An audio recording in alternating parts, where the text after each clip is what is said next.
DJ Vladimir has. First of all, let me say, I look at DJ Vlad differently than I used to before I started. How so, brother? I respect that he's a pioneer in this space that we're doing right now. Okay. He one of the first people to do daily content. You know, it's a different style of content, but interviews, artists, things of that nature, of the culture, things people may be interested in. I don't want to call us hip hop, but urban. I hate that word, but you understand what I'm saying. No, Influenced Black American culture, and he one of the earliest to the game. So for that, you know, he deserves a certain amount of props. Now, do I still feel like he's a vulture? I don't know. I don't know the dude, but I do. You don't know him. Anyway, but I do know he goes back before there was such a term. Not saying it hasn't always been going on. Like, you know, it's been going on since slavery time. But the term of culture vulture as in the form that we come to expect it as, you know, might I say, Miar Moen, you know who I'm talking about? He run this joint, so I can't say but too much. Mr. Cohen? Right. People like that. So he predates a lot of that stuff. So a piece of me says, okay, he was down with the struggle. No, he was doing it when it wasn't a lot of money in it. He was. And son, my distinction of a culture vulture is this: why don't he interview his own people? Why he the Steens, the Bergs, then he wouldn't be a culture vulture. That's his own culture. The majority, I would say 90 from what I've seen. I would say 95% of his audience that comes to his show and he does interviews, they black folks. And young or old, they black folks. So yeah, he could easily be considered a culture vulture because he leeching on our people. Do interviews with your own people. I feel you. He do get the Steens and the Bergs as long as they I ain't seen him. As long as they also banging that gun and got tattoos on their face. No. Hell, and gang banging. No, the ones that control them, the record execs. Okay. That's a little different. That's a different bird. Okay, got you. Oh, hold on, let me go. All right. So anyway, they said he got victims. All right. I was just giving the man his props for what he's done. Yeah, respect. It's a lot of things I look at Vlad and I say, okay, I can learn this, that, and the third. Give him my 2 cents. Okay, my brother, that's how he roll. Anyway, the title of this video coming from Louisa, the many victims of DJ Vlad.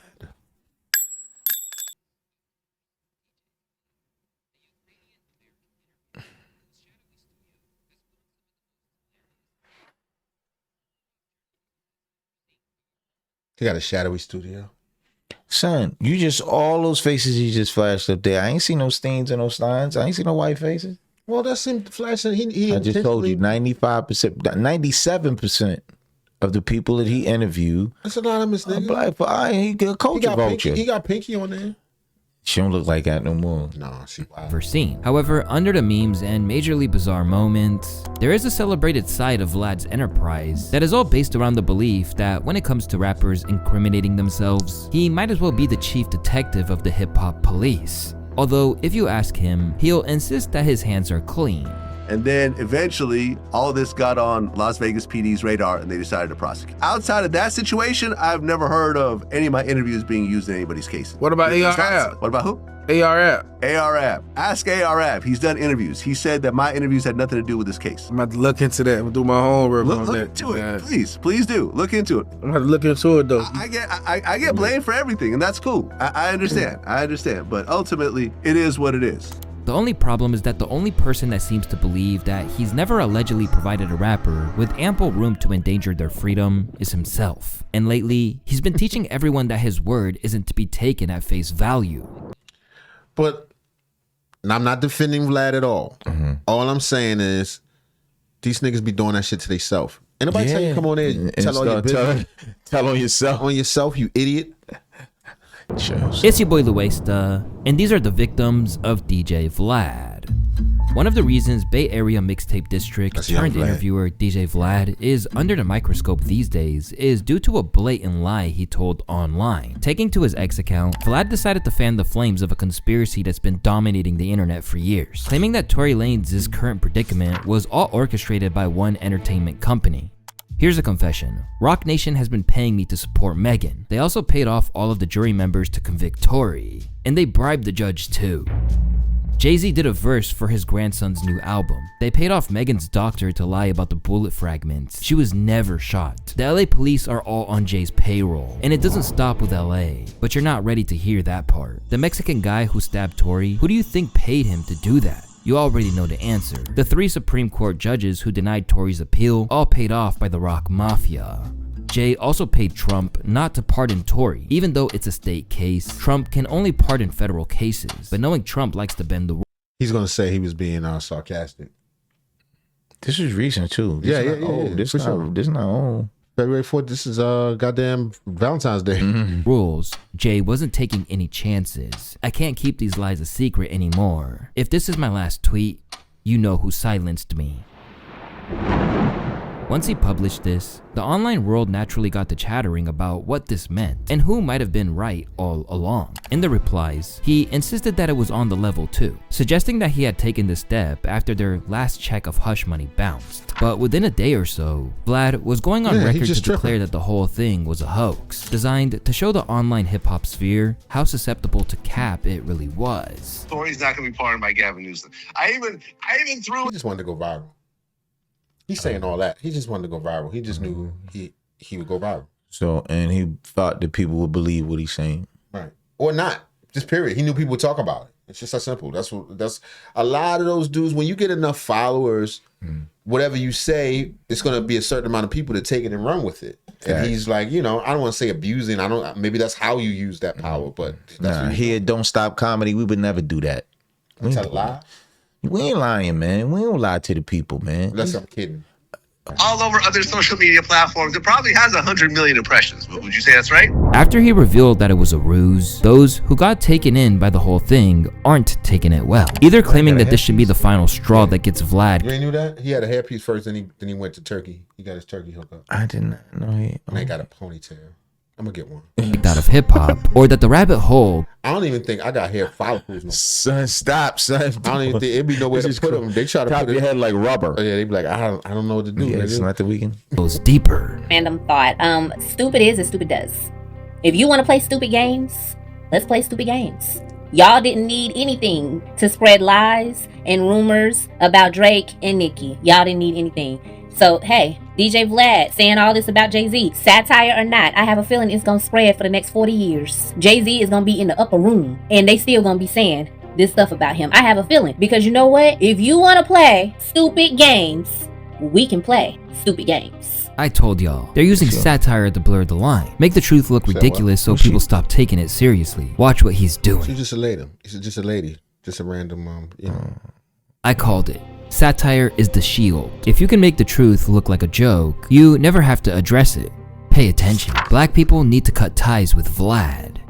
For those who may only occasionally see Vlad popping up on their algorithm and chatting to celebrities or musicians, then the notion of Vlad testing anyone's patience to the degree that some are looking for his expulsion probably doesn't make much sense. But when you look back over his track record, you'll see that he's done some pretty devious things that has some people feeling like he should have been forcibly removed a long time ago. Long before he was playing large-scale practical jokes on the culture, Vlad made his name by basically creating a new realm on this very platform where he got behind-the-scenes insights into the worlds of hip-hop and crime. It was just a YouTube channel, so people were wondering why I would call it that name. Now, we're like the number 10 news channel, and that includes ABC News, Associated Press, and all those. We're number 10 on that list. You gotta see the vision early. These hustles don't stay the same. As an early adopter of the monetization afforded by this site, Vlad has been taken on the ground floor all the way to a mansion in Calabasas. But pretty much as soon as he entered this lane, he already had a target on his back. Back when his accompanying VladTV.com platform was styling itself as the TMZ of hip-hop, Vlad was among the first people to report on the fact that Rick Ross was once a correctional officer in Florida, directly flying in the face of the drug tycoon that he the one to put Rick Ross out there? So his government name is William Roberts. Yeah. So he actually did steal Rick Ross, which there is a person, if y'all know the science, it is a dude named Rick Ross was getting a lot of money out in California. Right, he's plugged in with Noriega and all them. Yeah, like, we gotta call this nigga William Roberts. Yo, you heard the new William Roberts album? I don't know. I fucks with William Roberts. Oh yeah, nah, Rick a spitter. Rose a spitter. Spit. Is he still in corrections? We don't know. No, is he a kingpin? No, I never thought he was though. And once again, he talked that shit though. If people want authenticity, we gotta get that out the culture, man. I'm telling you, you shouldn't have to be a drug dealer to rap tough. Let it be known, I'm playing a character right now.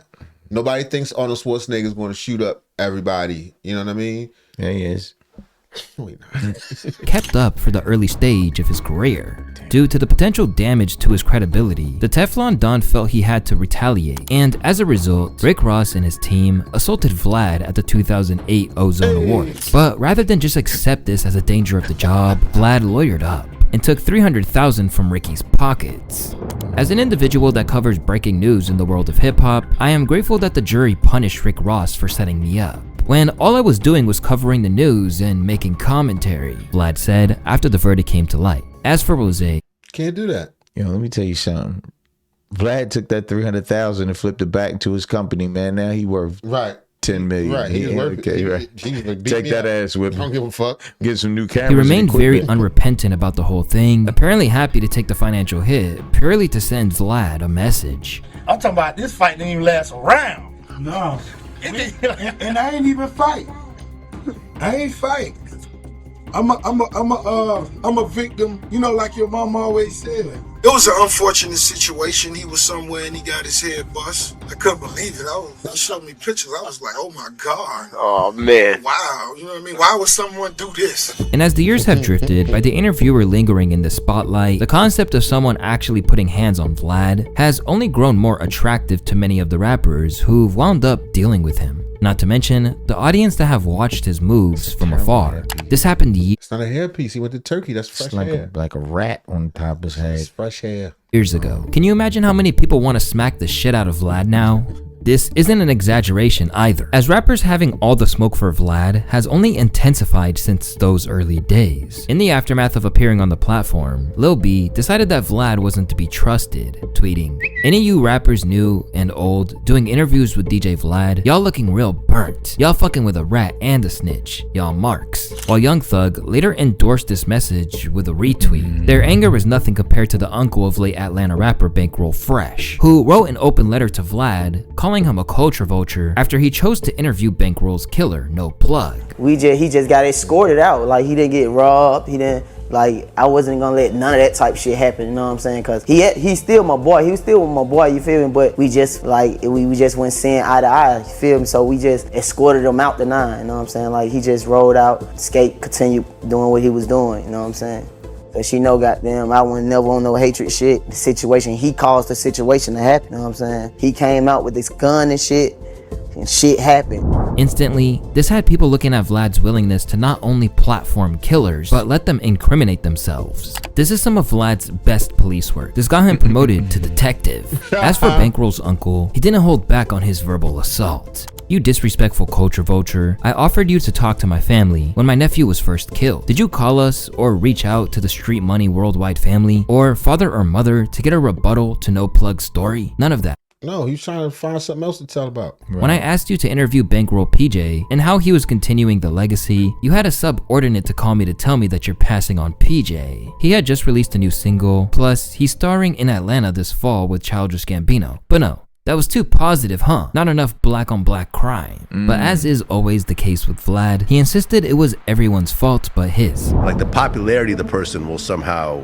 eclipse the actual facts of the case. But the reality is, No Plug got in front of my camera, signed a release form, and laid out the details of Bankroll Fresh getting killed that night. Why on earth would he do that if it was not self-defense? Right? Think about that. And he had already had his case dismissed? No statute. Well, the case was still technically being investigated. It wasn't closed at that point. Explain to me why a person would talk about an open murder, something with no statute of limitations that happened within a couple of months, if it was not self-defense. Right. But unfortunately, this kind of shady activity like this from Vlad is a common occurrence. Black people is not going to cancel nobody. I don't even know why we keep talking like that. That's not true, son. What did we cancel? We just got tendonism off the joint, man. Got him off the plantation, baby. Black folks did that. Son, knock it off, son. We never cancel nobody, son. It's not about nothing. Anybody, put it like this: anybody that's abusing us, when do we get them up off our ass? Any company, any person. You know what I always say: niggas is still rocking Gucci, right? And H&M, and Timberland, and Timberland, and everybody else who called you a nigga. Motherfuckers can't wait to get Tommy back. Hilfiger and all that. Niggas love being on the plantation. They ain't gonna stop fucking with Vlad. Are you crazy? Plantation, man, that's not. It's the truth. That he won't hesitate to hang someone who's helped build his platform out to dry in the name of his apparent journalistic integrity. A clear-cut case of this was none other than Soulja Boy. Back in the day, one of the legendary interviews that helped make Vlad TV what it is was the story of Soulja Boy defending himself during a home invasion. Over time, it became so iconic and gained so many views that he even produced an animated version of the tale. I'm in the studio listening to some beats. All I hear is boom, real loud. Instantly stop the music. I just hear it. Motherfucker run. I hear doo. My partner say, "Man, who the fuck in this crib?" A-Rap passed me the pistol. Bam! I look through the door. I see like 3-4 niggas running through the crib, all black, mask on, running through the crib and shit. One nigga run to the front door. I hop out. I start shooting. Bow, bow, bow, bow, bow. Shot the nigga. Bow. Shot his ass. Bow, bow, bow, bow. All the niggas run out the door. They run out the door. This nigga on the floor, walk up to this nigga, take his mask off his head, looked at it, saw who it was. I'm like, damn. Shot his ass again. But after he could no longer milk the tale, he announced plans to interview the man who broke into the house, causing Soulja to have one of his rare, completely justified crash out. He's got the story. Hey, yo. And he was like, yo, he ain't shoot at me, man. They actually jumped through the window, man. Cut his wrist. He was scared. Jumped right. Shitted on his shoulder. Shot over his shoulder. Fuck that pussy ass nigga. That nigga went and did an interview with the niggas that broke in my house and I shot. The nigga tried to kill me and my homeboys. I never do no interview with that pussy ass nigga again in my life. You got some fucking nerve, Vlad. Ask me for a fucking interview, pussy ass nigga, after you went and interviewed the niggas that broke in my house. You a bitch, nigga. Fuck your $20,000, pussy. All the police ass questions, nigga. Police ass nigga. You the police, nigga. I don't give a fuck when nobody say I'm calling it. 12 ass nigga. You should have never asked me that shit in the no way. Because you asking me about a shootout in my house anyway, pussy ass. Why you answer it though? That's what people just keep killing me. Can't help so. It's one thing, yeah, Vlad may be a culture vulture, but you niggas keep fucking with him. Soulja Boy's on the lines of Tekashi 6ix9ine to me. They all the same person. They all, you can't take a lot of stunting for the internet. Yes. The only thing about it, what I will say for Soulja Boy, once again, like I said at the beginning of this, I respect people that was first. Soulja Boy was first. Oh yeah, yeah. Internet rapper and all that. Yeah, and all that. He the original. Yes. Ask me about my album. Yet, if you think Draco had a right to be annoyed, it's nothing compared to people who are alleged to have been jammed up following Vlad's interviews. Out of everyone who sat in the dark room to be interviewed by Vlad, Casanova is one man who had no problems dealing with the unfiltered, greatly detailed nature of the interviews on the channel. Actually, he probably said more than most. You used to rob people barefaced. And just the other day, I was performing at a F and Vodka show, and the dude that got on the stage with me, we really used to try to kill each other. You know what I'm saying? It's on my Instagram. I used to go to East New York, shoot at him, you know. He used to come to Flatbush, shoot at me. I used to go to the club, pop on some of his mans. He used to try to catch me, I'll shoot at him. When you really living the life, it's like, it can't be frauded. Like, this is real stuff. Like, and that's why I think most of these rappers is not gonna survive with me around. Cause I really we listening, man. That's cool. These interviews had to be crazy at trial. Oh yeah. Stuff like that. Oh, they played for the jury. Oh yeah. Cause at trial you sitting there, you all humble, you got on a suit and you looking like I would never. And the jurors are sitting there with a pen. Oh, all right. He said he's like a nice young man. And then they roll out that TV. They roll out that and show this shit. He lived this, what y'all talking about. I was always willing to go to that limit, you know? Whether it was putting in work, whether it was a robbery, whether it was this, that, and the third, I was always willing, like, come on, let's do it. So I think it got stamped on me, you know what I'm saying? coupled with telling tales about stabbing fellow inmates on Rikers Island. The entire interview was pretty much an expose from Casanova, with Vlad gleefully lapping it all up. When the cops came for Kaz and Arico alongside his fellow gang members, he wound up getting locked up for 15 years, with certain sources claiming that Vlad's interview with him put the angry picture up too. It's not funny, man. Wound up getting locked up for 15 years, with certain sources claiming that Vlad's interview with him was enlisted as evidence. But once again, he insisted it wasn't his problem. It is what it is. I was really sad when AR Rap got what he got. Same thing with Casanova 2 times. Oh, Vlad got Casanova locked up. Once again, my interview with Casanova had nothing to do with this case. He was texting and DMing people, and all of that got used in this case. All the stuff we talked about, once again, was in the past. He had already done his. And see, this is a crazy thing. Even if they don't use that in particular in trial, it starts to leak. Put it like this. The police can't break in your house and get evidence, right? Right. But if they find out some information from somebody who did break in your house, they can now use that. Absolutely. You understand what I'm saying? 100%. So even if it wasn't the stuff from there, that could have been started the trails that led to him ultimately being convicted. Either way, these niggas talk too much to the fucking camera. Mm-hmm. And we need to stop glorifying street. Like, I'm tired of our music being defined by some street shit. It's supposed to be art. Son, no, we're beyond that. This is like you just said. It's not about what they're putting out. It's what they're projecting. That you have people who sit behind the desk.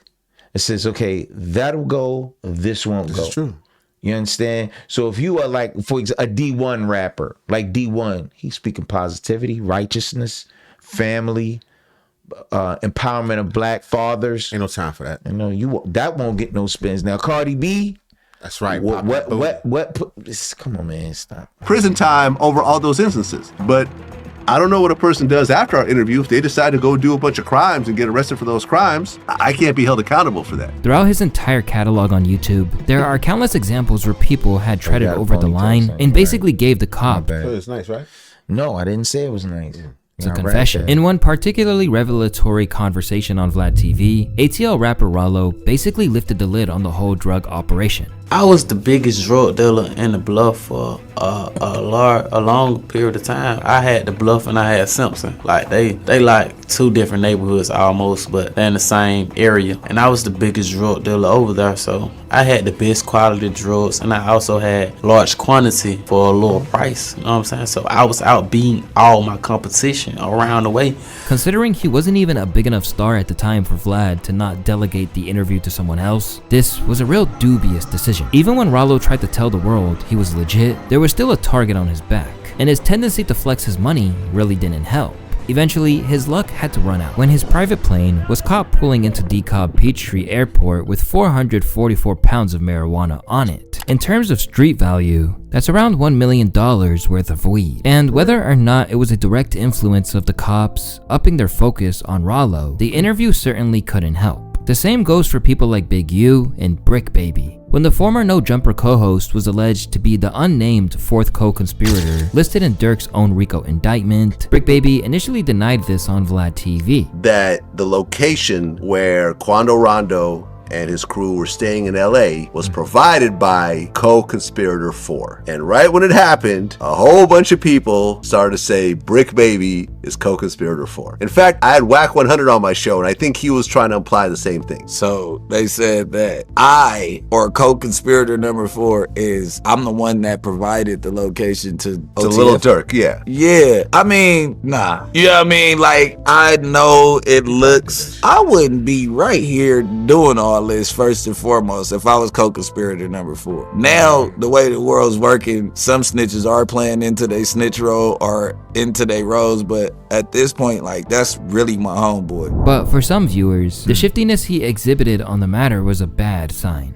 Brick Baby out here doing damage control. You usually talk yourself into a life sentence. Brick Baby's whole energy changed up when he heard Lil Durk's name. And perhaps some of those people were the cops, with the likes of TMZ suggesting to Vlad that he played a role in getting them jammed up. But well, he ain't stitched good enough because Brick Baby in jail now. Yeah, he locked up. Anyway, we don't know if that's true. We don't know if any of this is true. If you want to see the full video, it's from Louisa. It's called The Many Victims of DJ Vlad. All right, we out.